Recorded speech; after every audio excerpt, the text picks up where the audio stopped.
Nung huling bahagi ing ika 18 siglo, sa katahimikan ing Maryland, untayunting sumabal ang isang pangalan na magmamarka ing kasaysayan, hindi sa para ang marangal, kundi sa pamamagitan ing kasanungalingan at kapangyarihang kinasangkapan sa nalan ing medicina. Ang Walsh family, isang pamilayang galing sa Anglo-Irish aristocracy, ay lumapat sa Amerika noong kalagitnaan ng 1700s dala ang yaman, koneksyon, at ambisyong palawakan ang kanilang impluensya. Sa unay kinalala sila bilang mga pilantropo at tagapagtaguyoding agam. Ngunit sa ilaliming magandang imahang ito ay isang sistematikong pagpaplano upang gamitin ang medisina bilang sandata ing control, eksperimento, at kabuktatan.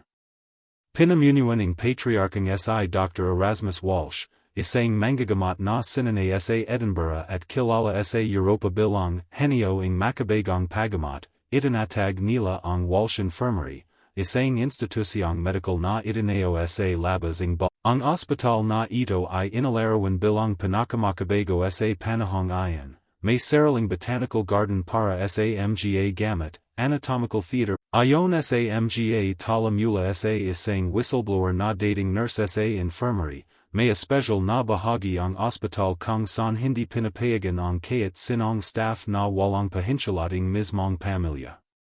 Tinatawag itong Wing No. 5, isang bahagi ng gusali na palaging nakasara, may guwardiang armado, at may kakabang tunog sa gabi, ay aking mga bata, atanging mga babi, at minsan ay tila nagdarasal na tinig na palatulit. Si Dr. Erasmus ay hindi lamang ordinaryong doctor. Sa kaniyang mga journal, na nadiskubre makalipas ang maraming taon, malinaw na ipinapakita ang kaniyang paniniwala sa medical transcendence, isang idea na ang tao ay pwede. Miriam Walsh ay nagsimulang kumuha ng mga pasyente mula sa mga grupong mahihirap, yulala, o walang pamilya. Ayon sa ilang lihim na dokumento, marami sa mga ito ay hindi na muling nakalabas ng ospital. Ginamit din ng Walsh family ang relihiyan upang palakasan ang kanilang imahen. Nagpateo sila ng simbahan sa lubing compounding ospital, kung saan dayumano y ginagamot ang katawan at kaluluwa. Pero sa likading altar, may mga lihim na silid kung saan ay sinasagawa ang may silang operasyon, pagpapanam ng di kilalang gamit, at pagsusuri ng utak habang buhay pa ang pasyente. Ang mga ito ay bahagi ng tinatawag nilang Trinity Protocol, isang siri ng eksperimento na ang layunan ay tukuyin kung saan nagmumula ang moralidad ng tao, at kung paano ito maring baguan sa pamamagitan ng chemical at physical na interbensyon. Sa tulong ng mga koneksyon, naging pambansang consultant si Dr. Erasmus sa ilang panukalang batas ukol sa kalusugan. Nagbigay siya ng panayam sa mga universidad, ginawaran ng karangalan ng ilang institusyon, at itinuturing nahalagay ng sayensiya. Ngunit habang tumatas ang kaniyang katayuan, dumarami rin ang mga kaso ng pagawala ng pasyente, mga misteryosong pagamate, at mga ulat ng kakabang eksperimento. Ang mga naiwang kamag-anak, ang pamilya Walsh ay hindi lamang doktor sa katawan, sila rin ay naging doktoring ala-ala, ng katotohanan, at ng takot. Sa bawat njitian ay Dr. Erasmus, may tinatagong lihim. Sa bawat inasayatibong medical, may kapalit na kaluluwa. Sa likading puting padaring Walsh Infirmary, habang sa labas ay namimahay ang mga tao sa kasanungaling ang institusyong ito ay isang halajayang pag-asa, isang masalamut at mapanganib na siri ng mga eksperimento ang ay sinasagawa, mga eksperimento na hindi lamang lumabag sa etika kundi pati sa mismong sangkatahan. Lihim na ay sinagawa sa tinatawag na inner sanctum ng ospital, ang mga ito ay pinamunuan ni Dr. Alphonse Walsh, ang panganay na anak ni Dr. Erasmus. Siya ang itinuturing na mas radical at mas tahimik kaysa sa kanyang ama, hindi polemic, ngunit mas matindi ang pagnanasa sa larangan ng unorthodox medicine. Sa mga lamang tala mula sa mga diary ng ilang nurse at janitor na di sinasadyang nakaobserba, inalawarwan ang isang kakabang sistema ng eksperimento. Bawat pasyente na ipapasak sa special na wing ay isasalalim sa tinatawag nilang assessment of pliability, isang pagsusuri kung gaano kahanda ang isang katawan at isapan ng tao sa mga non-consensual procedures. Ginagamitan ito ng mga chemical na nagmumula sa mga halamang hindi rehistrado sa American Pharmacopoeia, at ay sinasaksak sa katawan ng pasyente upang mapalabo ang kanilang alaala, pahinan ang resistensya, at pigilan ang kanilang kakayahang magsambong. Kadalasan, ilang araw bago may sagawa ang pangunahing eksperimento, nawawala na sa sarili ang pasyente at tila robot kung kumilos. Ang mga eksperimento ay may tatlong pangunahing kategorya. Una, ang physiological endurance, pagsusuri kung hanggang saan kayang tisan ng katawan ng tao ang matatinding trauma habang gising.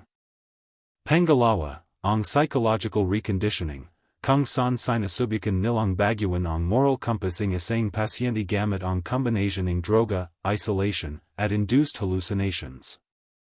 Pangatlo, ang reproductive manipulation, isang siri ng eksperimento na may layuning gawing daluyan ang ilang babi para manaway mas metas na yuri ng sangkatahan. Sa ulat mula sa isang nakaligtas na pasyente na itinago sa Pangalang, LC, sa isang ulat noong 1832, ay sinalasa niyang pinalit siyang dalhin sa isang silid na may malamig na law. Habang binabasa ng isang lalaki ang kaniyang mga vital signs at binibigyan siya ng gamit na nagjulat ng matinding pagalito at pagawala ng panahon. Ayon sa ilang ulat na lumabas makalipas ang ilang dekada, ginamit ng mga Walsh ang mga teknolohiya at idea mula sa European occult sciences, lalo na mula sa mga lihim na lipyan ng kinabibilangan ni Dr. Miriam Walsh. Ang idea ng soul extraction ay hindi lamang isang esoterikong paniwala kundi sinubukang i-translate sa medicinal na praktika.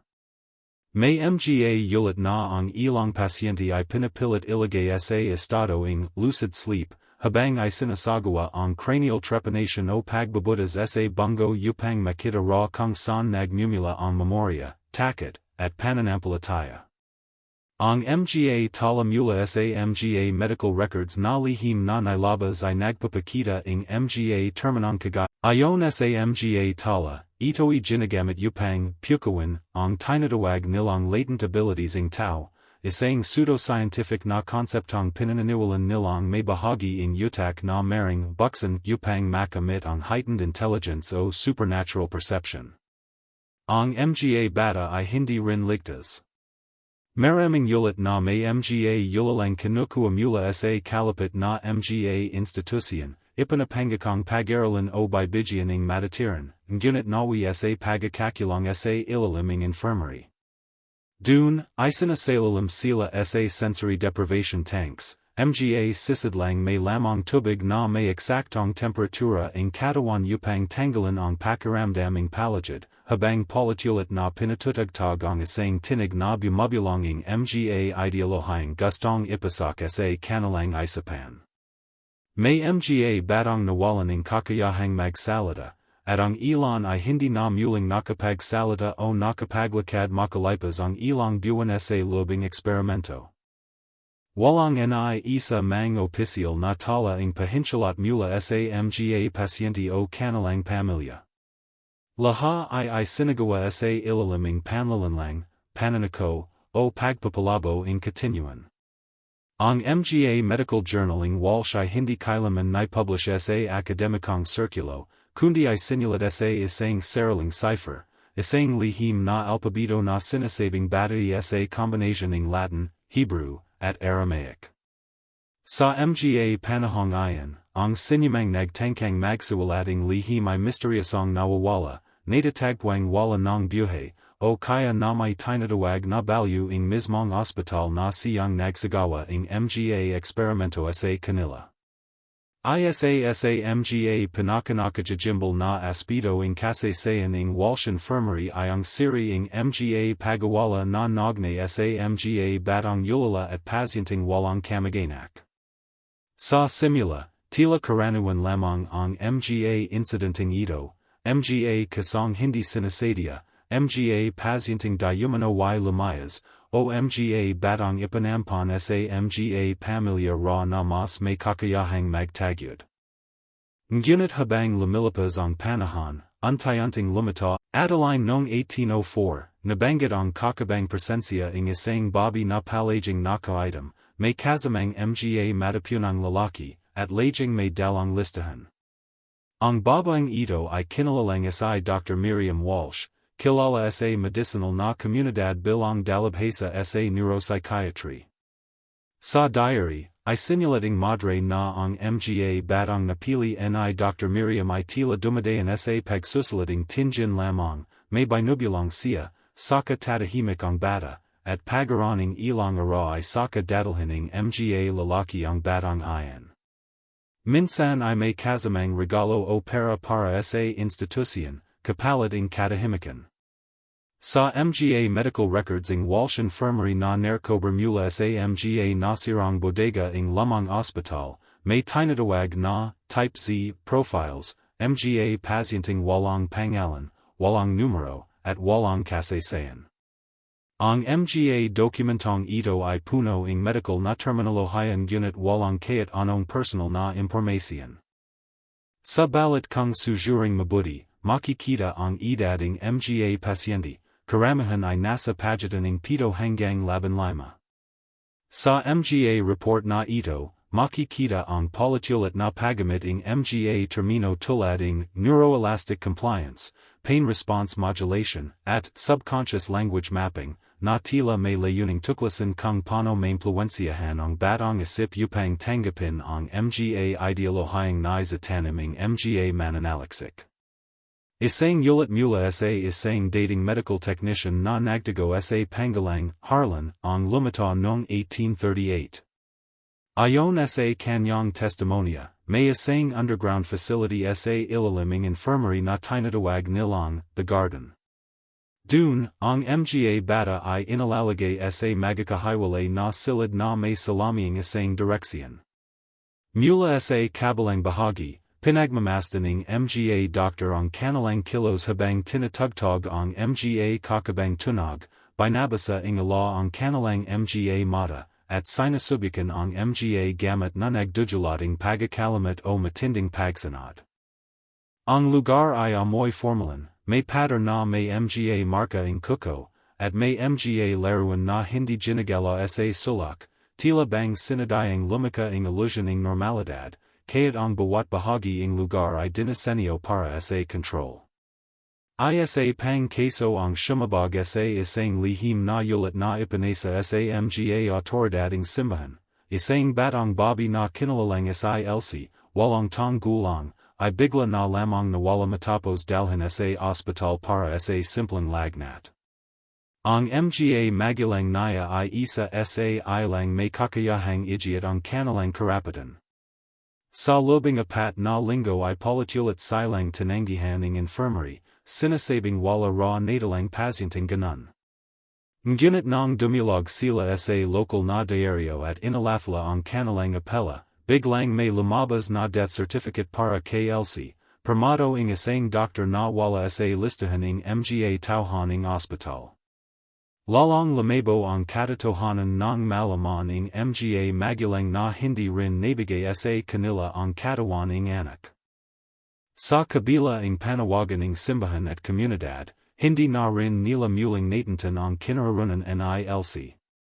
May mga ulit rin mula sa mga karatigbayan na may ilang batang nakita ra na naglalakad sa gilid ng kagubatan, tila taliro, walang saplat, at may mga sugat na hindi may paliwanag.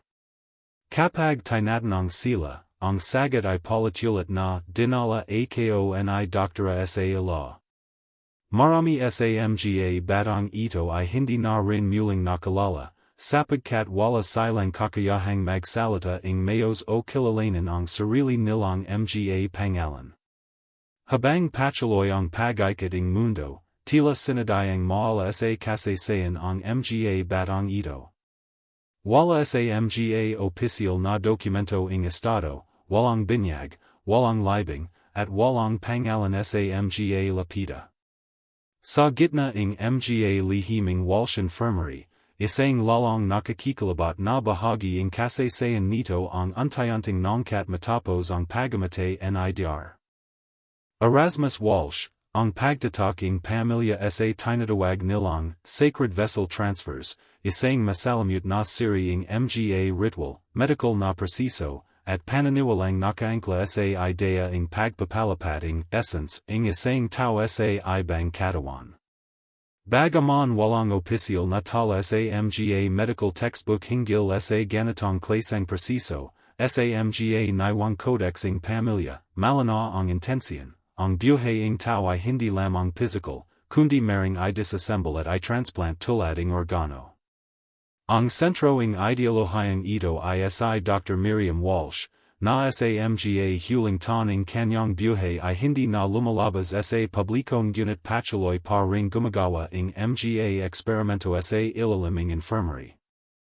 Ayon sa ilang tala mula sa mga dating manggagamot na sa pilitang isinama sa kanyang pananaliksik, si Miriam ay naniniwala na ang kaluluwa ay may electrobiological anchor, isang bahagi ng utak na maring tukuyan at ay hiwalay gamit ang combination ng neuroelectrical pulses at ancient linguistic resonance. Ang prosong ito, kung tama ang pagkakaintindi ng mga lihim na tala, ay hindi simpleng medical, ito ay isang mapanganib na timpla ng agam, alchemy, at occultismo. Mula sa mga recovered notebooks ni Miriam, may mga diagramming utak na may mga palatandan kung saan ra, kumakapit, ang essence ng pagateo. May mga bahagi itong tinawag na vocal resonance lock, echo lattice, at receptive voids, na tila ba mas malapit sa terminolohiya ng esoteric physics kaysa sa anatomiyang kinikalala ng medicina. Sa isang pahina ng journal, ay sinulat niya, the vessel must be prepared. It cannot be inhabited without the purification of memory, the silencing of identity, and the softening of biological resistance. Ang mga pasyente na pinalay para sa mga prosong ito ay kadalasang mga tong walang pamilya, walang tala, at madaling may kubli. Isinasalalim sila sa tinatawag na nulling procedure, kung saan untayanting pinapahina ang kanilang physical na katawan sa lubing ilang linggo gamit ang control diets, microdoses ng hallucinogenic compounds, at ara-ara na auditory immersion sessions.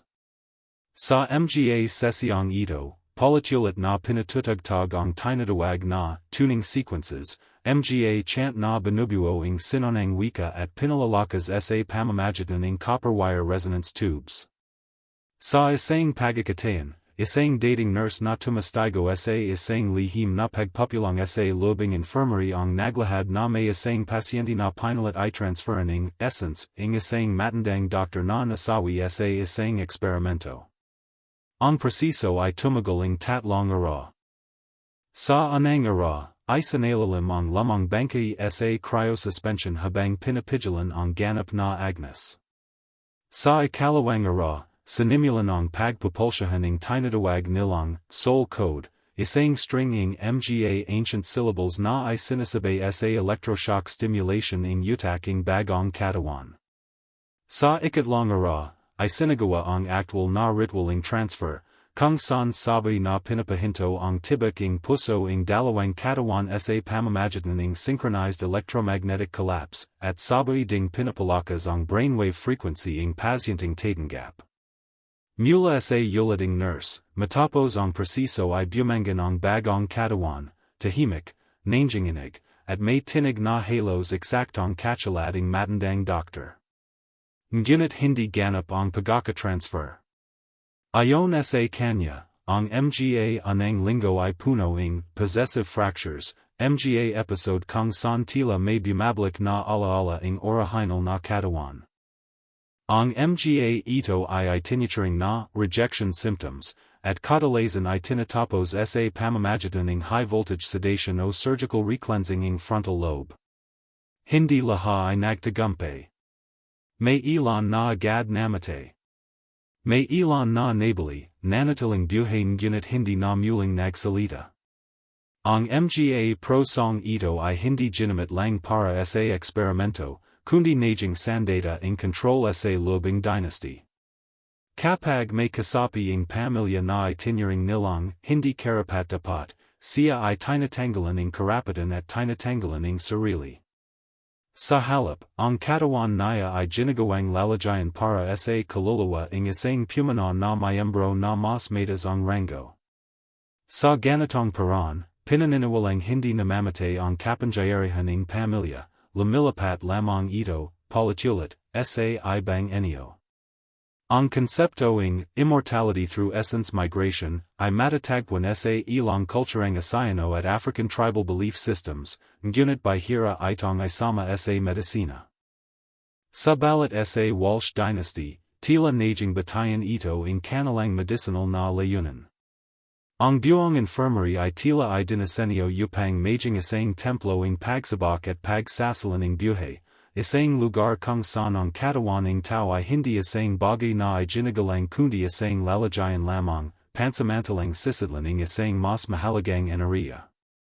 Habang unti-unting lumilita ang mga detalye ng kasaysayan ng Walsh dynasty, isa sa mga pinakahindi inasahang espito ay ang napakalalim na ugnayan ng pamilya sa mga kilalang politiko, simbahan, at mga industrialistang may control sa rehayan ng Maryland at sa kalapit na mga estado. Sa anang tingin, tila ang infirmary ay isang hiwalay na institusyong medical na walang kinalaman sa politika o relihiyon.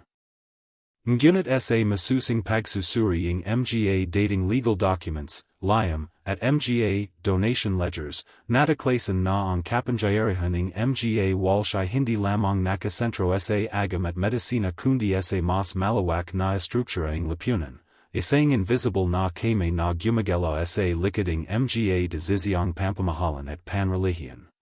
Ang mga anang ebidensya ng ugnayang ito ay makikita sa isang hanay ng mga liam sa pagatan ni Archbishop Thomas Whitley ng Baltimore at ni Erasmus Walsh noong 1799. Sa mga liam na iyan, malinaw na may kasunduang panagtabay sa pagatan ng simbahang katoliko at ng pamilya, isang kasunduang nakasalat sa Latin at gumagamit ng mga matapragaya ng the vessel of sanctity shall be strengthened by the blood of submission, at the children of silence shall serve the light of divine science. Ang ganitong mga pahayag ay nagpapahatig ng isang uri ng alyansa kung saan ang simbahan ay nagbibigay ng katahimikan at proteksyon kapalit ng akses sa ilang resulta ng eksperimento at mga gamit na makapangyarihan ngunit hindi dapat ipamahagi sa lahat. Sa mga ledgering infirmary na narkober mula sa isang nasirang arkibo, makikita ang malalaking donasyon mula sa mga kilalang pangalan gaya ng Pamilya Caraway, mga Plantador sa Georgia, ang Bellwether Trading Company, na may monopolio sa pagangkat ng mercury at ether, at maging ang ilang local na opisyal gaya ni Governor Elias Ward. Ang mga halagang ito ay katalasang lumalampas sa inasahang budget ng isang ordinaryong infirmary. Ngunit ang pinakakahinala ay ang mga inalalawang serbisyo kapalit ng mga donasyon, experimental recuperation, silent residency, at legacy preservation. Ang mga terminong ito ay hindi karaniwang bahagi ng legal na accounting, ngunit malinaw na may espesyal na pakinabang na tinatanggap ang mga nagbibigay. Isang dating empleyado ng courthouse sa Annapolis ang lumantad noong 1841 sa isang hindi pinanggalanang pahayagan. Sa kanyang pahayag, ay binyanyag niya na ang ilang mga kaso ng pagawala ng mga bata, paglabag sa karapatang pantaw, at hindi autorisadong medical na eksperimento ay kazang nawawala sa mga talan. Ayon sa kanya, may isang itinalagang clerk sa bawat departamento ng pamahalan na may direktang koneksyon sa Walsh Foundation. Ang kanilang trabaho ay simple, linisin ang mga papel, yurong ang mga kaso, at tiyaking walang makikitang koneksyon sa infirmary. Bilang kapalit, ang kanilang mga pamilya ay binibigyan ng libreng lifelong care sa mga medical na pasilidad ng Walsh. May ilang nagsabing ang mga anak nila ay ginagamot para sa malulubang sakit kaya't wala silang pambayad, o kaya nakatatanggap ang mga gamit na hindi pa nilalabas sa publiko. Sa mga panahong iyon, lumalaganap din ang mga tsismis sa mga social club at literary salons ng Baltimore, na ang mga pinakamayaman at pinakamakapangyarihan ay may immortality clause. Ayon sa kwento, kapag umabot na sa edad 60 ang isang miyembro ng circle, siya ay sinusuri ng mga doctor ng Walsh. Kapag napatunayang cognitively eligible, dadalhin siya sa isang retreat kung saan may opsyon siyang i-transfer ang kanyang essence sa isang bagong katawan, isang batang pasyente na hindi na kailangan ng mundo. Bagamat wala na isang kumpirmadong kaso, ang pattern ng biglang pagabuhay ng karera ng ilang may edad na lider ay hindi makakila. May mga politikong dating halos mamatay non gunit biglang bumabalik sa serbisyo na masigla at may kakabang personalidad, tila ba ibang tao sa perhong katawan. Sa panig naman ng simbahan, isang skandal ang lumitaw ng mamatay sa hindi may paliwanag na paraan ang tatlong parimula sa isang seminaryo sa Rockville na diumano y tumutol sa patuloy na koneksyon ng arzobispo sa infirmary. Ayon sa mga tala ng seminaryo, ang tatlo ay kasalukuyang gumagawa ng report tungkol sa mga spiritual transgressions disguised as healing miracles. Ang mga katawan nila ay natagpuan sa magkakaibang ara, laha may perhong sintomas, malalim na hemorrhage sa utak, walang bakas ng trauma, at nakangiti ang mga muka sa oras ng pagamate. Hindi natuloy ang report.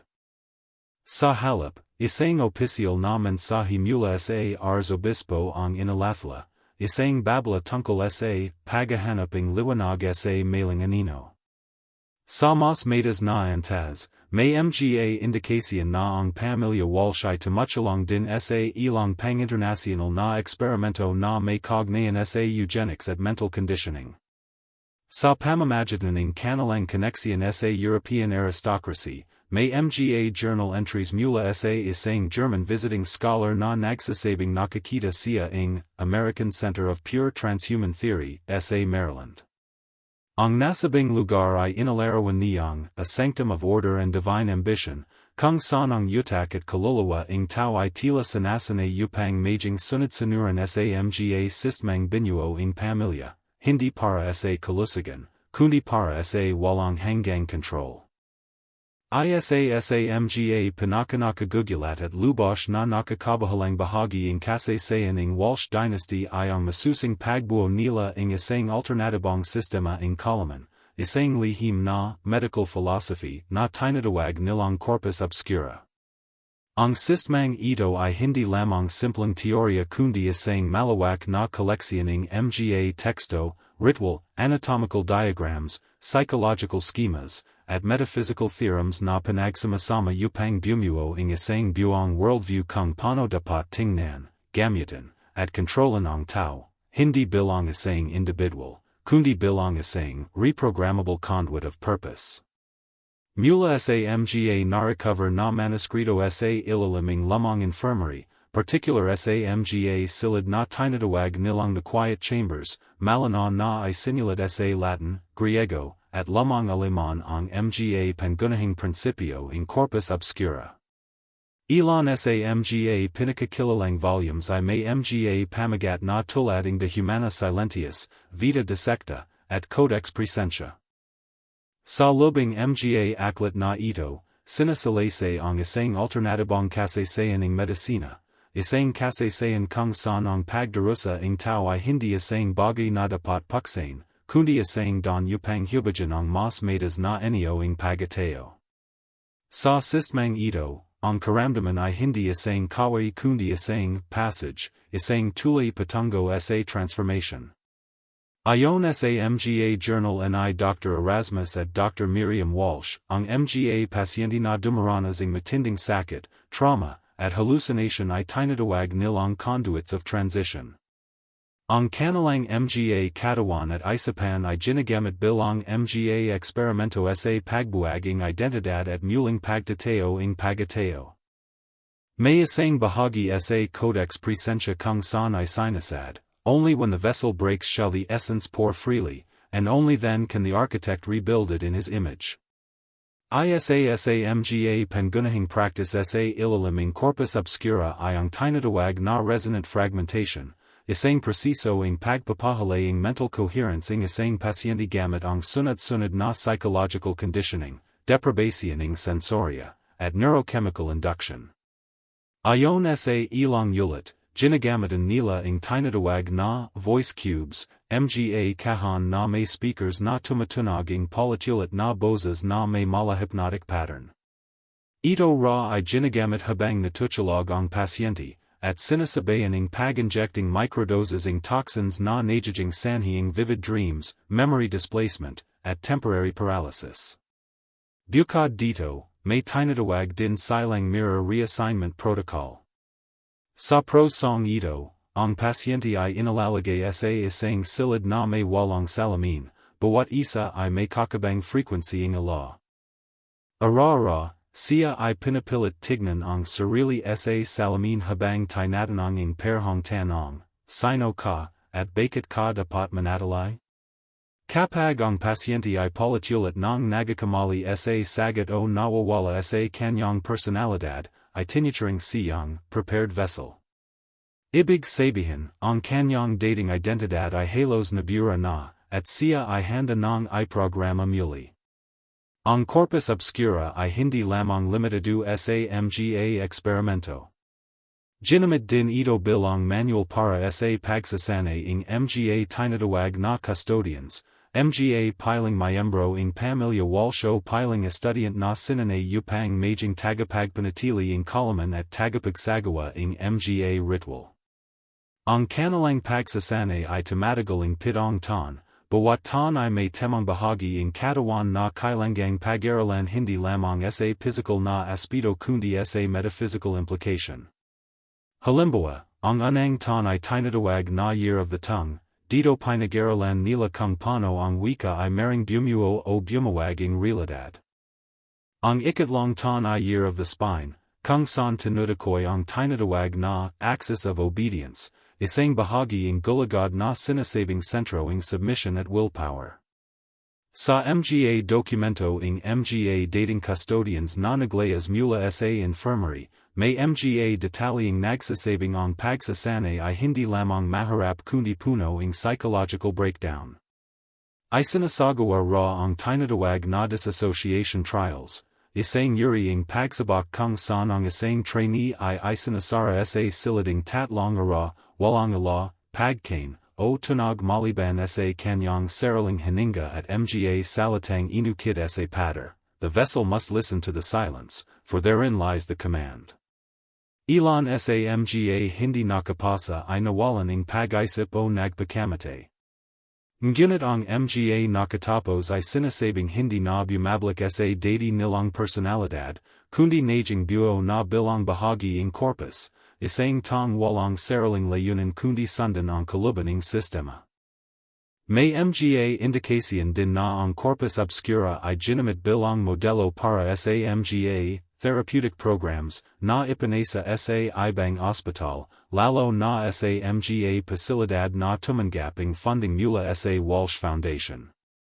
Ang ilang behavioral reform institutions noong ika-19 na siglo ay nagpakita ing katulad na mga pamamaraan, pagtanggaling pangalan ing pasyente, pagpalit ing boses gamit ang rhythmic therapy, at pagkakabukid mula sa dating komunidad bilang bahagi ing reintegration ritual. Bagamat ipinakita sa mga dokumento bilang humanitarian rehabilitation, ang mga yugat ing prosong ito ay malinaw na nagmula sa mga prinsipyo ing corpus obscura, na layuning buujan at muling buuin ang pagateo ayon sa blueprint ing dynasty. Sa huli, ang corpus obscura ay naging parang relihiyan ing agam, isang doktrinang may sariling ritual, batas, at propesya, nakabalat sa neo ing medical na inobation unit tinadagle ang pusong controlado ing ideologia ing supremacy ing pamilya. Hindi ito basta koleksyon ing medicina kundi isang malalim na paniniwala na ang buhay ing tao ay putang hubajan, was akin, at itanam muli para sa isang layuning hindi para sa kanya kundi para sa kapangyarihang nakatago sa anino ing scientia. 6.